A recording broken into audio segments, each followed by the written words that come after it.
The declaration of war with Germany in August 1914 created an urgent need for large volumes of arms and munitions. In Leeds, some manufacturers were already involved in the arms industry. Early torpedoes and ammunition were being produced at Albion Works, once here on Armley Road for example. But up until that time, artillery shells were almost exclusively manufactured at the Royal Arsenal at Woolwich. City leaders quickly formed the Leeds Munitions Committee to work in collaboration with local industries and the University of Leeds. By August 1915, shell production had begun at the Leeds Forge Company in Armley, just over a mile west of the city centre. Within months, it was producing more than 10,000 shells per week. Even so, heavy consumption of munitions in the battles of World War I created a desperate need to increase production, and new factories were required.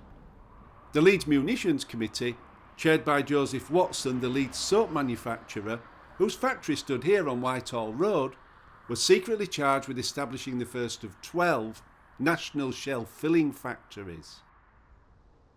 Barnbow, close to Crossgates in East Leeds, was soon selected for National Filling Factory No. 1. The large site in a semi-rural location would assemble the components into finished munitions, rather than manufacturing the raw shell cases themselves. The empty shell cases and other materials would be brought into the factory by railway. The primary supplier would be the Leeds Forge Company in Armley, but other factories in Hunslet and Newley would also produce shells for the war effort. The empty shell cases would be descaled, painted, filled with explosives, and then fused and packed. Railway tracks were laid into the factory complex to transport raw materials in and finished goods out. Long platforms were added to a dedicated railway station called Barnbow Halt, bringing workers directly to the factory gates. Massive factory buildings were quickly constructed, enabling shell filling operations to begin in December 1915.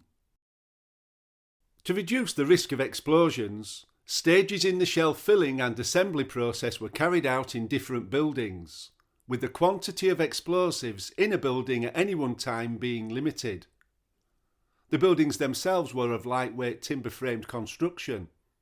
Those in the higher risk danger areas of the works were designed to blow apart easily, rather than concentrating the effects of a blast, in the event of an explosion occurring.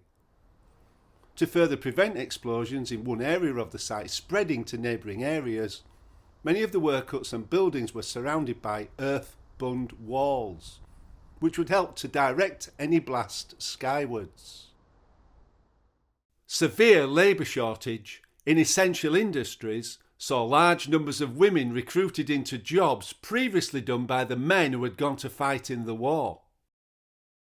The initial recruitment of women to the Barnbow Munitions factory was large-scale and public, with an employment bureau set up in Leeds to attract workers. However, the extremely dangerous nature of their work was officially hushed up. In the end, 1/3 of the workforce were recruited from Leeds, and other workers came from nearby Castleford, Wakefield, Harrogate, and many outlying villages. By October 1916, the workforce numbered 16,000, of which over 90% were women. The female workers became known as the Barnbow Lasses. Average wages of the workers were high in comparison to the jobs many of the women had come from.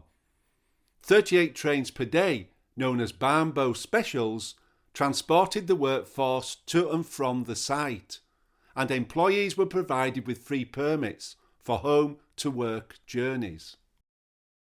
Working conditions, on the other hand, were barely tolerable. A 24-hour, 3-shift system was introduced that operated 6 days a week. Workers employed in handling explosives had to strip to their underwear and wear buttonless smocks and caps. All had to wear rubber-soled shoes, and hairpins, combs, cigarettes and matches were all strictly forbidden. Hours were long, conditions poor, and holidays simply did not exist. Working with TNT for long periods caused the skin of the operatives to turn yellow, earning them the nickname the Barnbow Canaries. And it was not only the female munitions workers that were affected by the TNT, but also the canary babies that were born to them. The employees were allowed to drink as much milk and barley water as they wanted. Drinking plenty of milk was believed to be a cure or antidote for the yellowing of the skin. Barnbow even had its own farm, complete with 120 cows, producing 300 gallons of milk a day. Sadly, at least 4 women died of TNT poisoning at the munitions factory, although the exact number is hard to pinpoint due to the secrecy surrounding the deaths. A documented case is Mary Lucy Turner from Pontefract, who died from the poisoning in September 1917, at just 19 years of age. The work was incredibly dangerous, and explosions occurred on 3 separate occasions whilst production was in progress. In March 1917, 2 women workers were killed. In May 1918, 3 men were killed.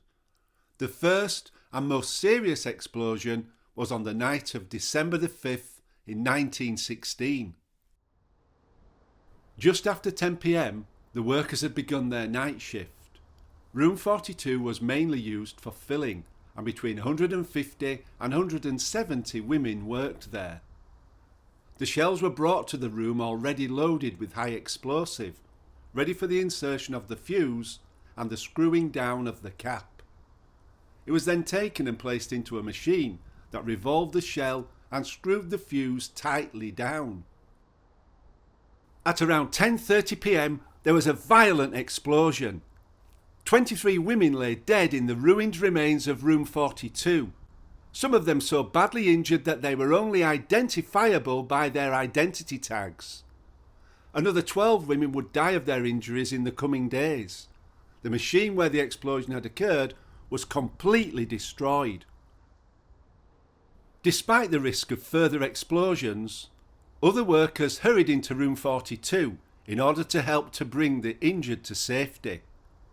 William Parkin, a mechanic at the factory, was one particular hero of the hour, bringing out at least 11 women. Within a few hours of the explosion, bodies having been taken out, other women were volunteering to work in room 42, and production only briefly stopped. Due to the censorship of that time, no account of the accidents was made public. It was not until 6 years after the war that the public were told the facts for the first time. Barnbow was Britain's premier shell factory. During World War I, the factory produced a total of 24,750,000 shells and 36,150,000 breech-loading cartridges of all sizes. The total weight of all finished ammunition dispatched from the factory amounted to 566,000 tonnes. Production stopped for the first and only time at the end of hostilities on the 11th of November 1918.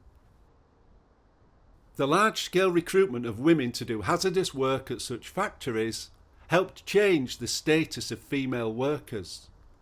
In 1925, the Five Sisters window at York Minster was rededicated to the 1,514 women who died in the line of service during the First World War, including the women who died at Barnbow.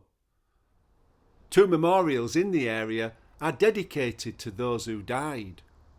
In Manston Park, there is a stone with a plaque. On Crossgates Road near a roundabout, there are 3 small stones with a simple message. Around them on the ground are metal tiles, each bearing the name of one of the women who died. In February 2025, a blue plaque was unveiled on Beast Fair in Pontefract, commemorating Barnbow munitions worker Mary Lucy Turner, who died of TNT poisoning. A plaque is also intended to commemorate the other Barnbow Canaries who died of the same cause. After World War I, the munitions factory closed, with most buildings demolished by 1933. The advent of World War II saw the western section of the site being reopened as a Royal Ordnance factory, or ROF. In later years, it became a key site for tank production, including Chieftain and Centurion tanks, eventually being taken over by Vickers, before closing its operations in 2004. In 2016, a large part of the former site of the Barnbow Munitions factory was finally listed as a scheduled monument, giving legal protection to the site of national, historical and archaeological importance. Whilst the new East Leeds orbital route was allowed to pass through the area, a large part of the former factory site was left. And in tribute to the man who saved lives after the 1916 explosion, the new road passing through is named William Parkin Way, and at the point where the road crosses the railway is the William Parkin Bridge. Today, new housing is being built on the old ROF Barnbow site. In a further nod to the brave workers of National Filling Factory No. 1, the new roads in the development bear the names of some of the women who died in the 1916 explosion. Ethel Jackson Road and Amelia Stewart Lane are just two examples. A further memorial to the Barnbow Lasses and all the workers at National Filling Factory No. 1. I do hope you have enjoyed this look at the story of the Barnbow Lasses.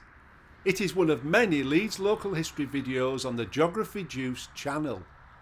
Please subscribe, give the video a like and add your comments below. Thank you for watching.